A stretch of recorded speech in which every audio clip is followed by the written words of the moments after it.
Another way we can look at the connection between politics and entertainment, Washington and Hollywood, is the manner in which historically cinema has projected the Palestinian people. Since the founding of the State of Israel in 1948, our support has never wavered. Every American administration has made it clear whose side we're on. In contrast, Washington's policymakers have failed to support the millions of Palestinians who have been made refugees and who have lived lives of poverty and squalor as a result, while policies impact opinions. So equally unjust is how Hollywood has presented the conflict. Movies repeatedly depict Palestinians as terrorists, making it seem that all Palestinians are evil. Made in America, Colonel.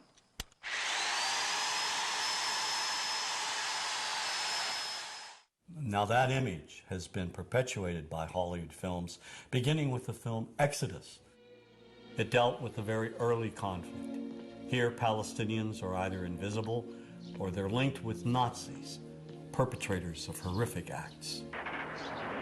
The 1966 movie Cast a Giant Shadow is another early film presenting Israelis as innocent victims of Palestinian violence. Kirk Douglas is an American military specialist, and he goes to assist the Israelis. Some of the dialogue in this film reads like it came straight from the public relations department of the Israeli government. Now, here's a country surrounded by 5 Arab nations ready to shove them into the Mediterranean. No guns, no tanks, no friends, nothing. People fighting with their bare hands for a little piece of desert. The Palestinians in this movie are the lowest of the low. We see them solely as vicious gunmen, wide-eyed maniacs. They will kill anyone, anywhere, anytime, for any reason. There's one brutal image in particular of a burnt-out bus with a dead Jewish woman tied to its side, with the Star of David carved into her back. And when the Palestinians finally speak, they mock and psychologically terrorize another woman trapped in a bus.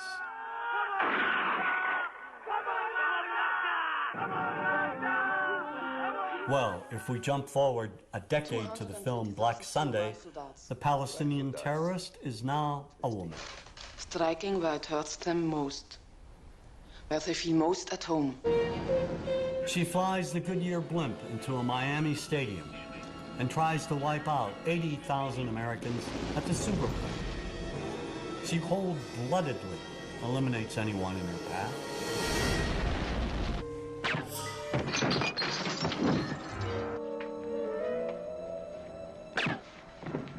The movies that we see basically follow Washington's policies. It's reflected in the cinema over and over again, particularly during the 1980s and the 90s, where you had perhaps 30 films which showed Palestinians as a people who were intent on injuring all Americans. How may we help you, Jad? One of the most despicable portrayals of Arabs and Palestinians occurs in the 1987 film Death Before Dishonor. First, they murder a guard, and then slaughter an Israeli family.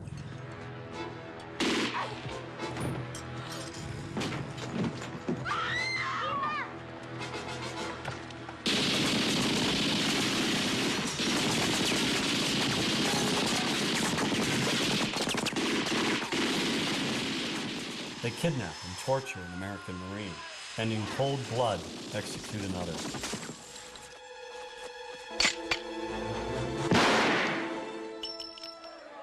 And they burn the American flag right in front of the American embassy, and then dispatch a suicide bomber to blow it up.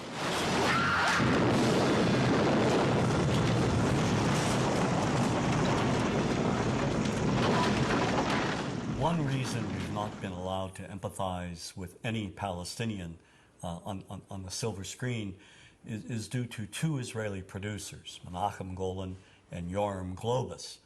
These 2 filmmakers created an American company called Canon, and they released, in a period of 20 years, at least 30 films which vilify all things Arab, particularly Palestinians. They even came out with a film called Hell Squad, showing Vegas showgirls trouncing Arabs in the middle of the desert.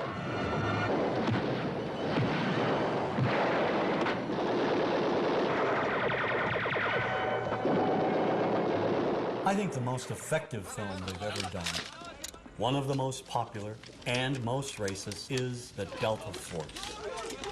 Here, Palestinians hijack a plane and terrorize the passengers, especially the Jewish ones.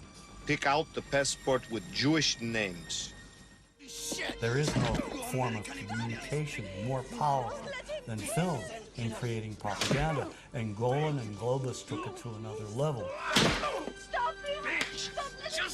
Certainly American producers play a role in vilifying Palestinians. I mean, perhaps the most anti-Palestinian film is True Lies. This apparently is the same group which just detonated a nuclear bomb in the Florida Keys. Crimson Jihad will rain fire on one major U.S. city each week until our demands are met. This film is shown on television almost every week, over and over again. It is part of our visual heritage. Give me the key! Come on, child! You don't want to die, do you? Give me the key, and you won't get hurt! I give you my word! No way, you wacko! And we never see Palestinians who suffer under occupation, Palestinians in refugee camps, Palestinians who are victimized, who are killed, innocent Palestinians. These images are denied us. Now, why are they denied us? Is there an unwritten code in Hollywood saying we cannot and will not humanize Palestinians? I mean, why can't we humanize Palestinians in the same manner in which we humanize Israelis? Is not the life of a Palestinian child, media-wise, Hollywood-wise, politically-wise, as important, as humane, as valuable as the life of an Israeli child? And if the answer to that is yes, why can't we see that on silver screens?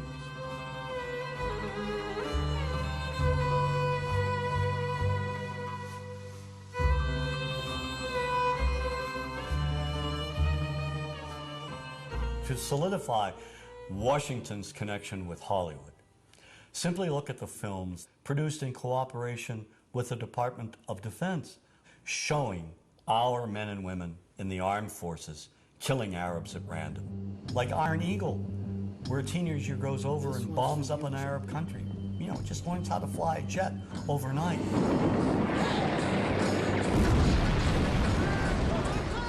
And then, of course, Navy SEALs, where Charlie Sheen goes over to Lebanon and obliterates scores of Arabs. All right, Chief. Let's go tag him and bag him. Of all the Department of Defense films, the one that will stand the test of time as being the most racist is Rules of Engagement.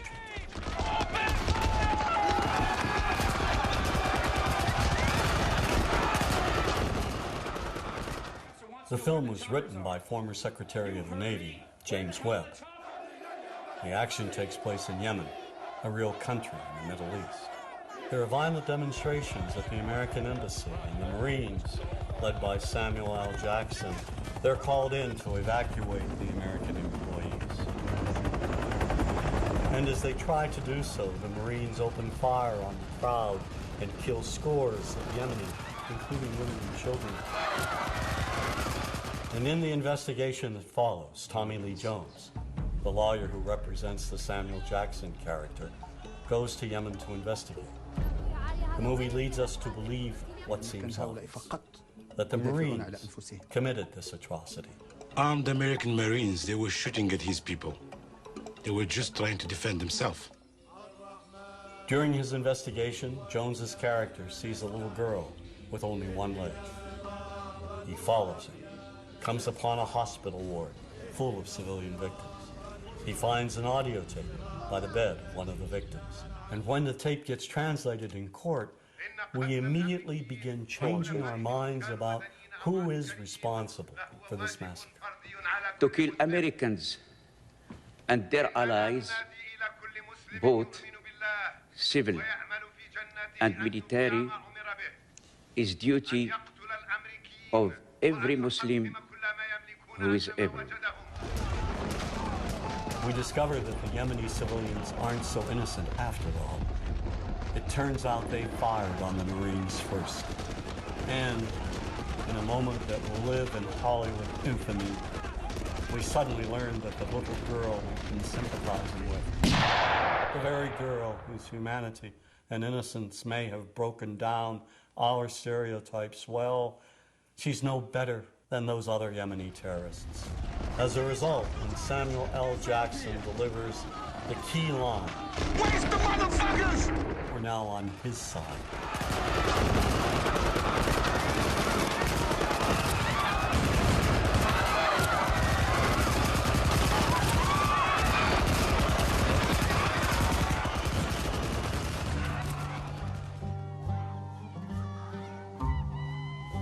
Why does this matter? Because in the end, the massacre of even women and children has been justified and applauded. It's a slaughter, yes, but it's a righteous slaughter. Sergeant Mack. Sir? Contact all stations. Mission complete. The humanity is not there. And if we cannot see the Arab humanity, what's left? If we feel nothing, if we feel that Arabs are not like us, or not like anyone else, then let's kill them all. Then they deserve to die, right?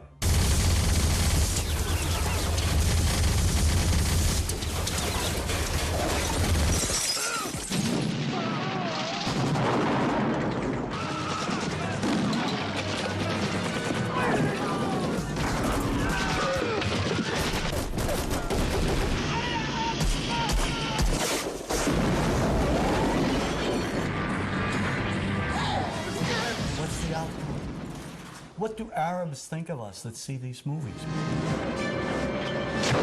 Because these movies are rented 25 cents American movies showing us killing them. What do they walk away with? Does this bring us closer together? Does this advance peace, or does it separate us? You're fired.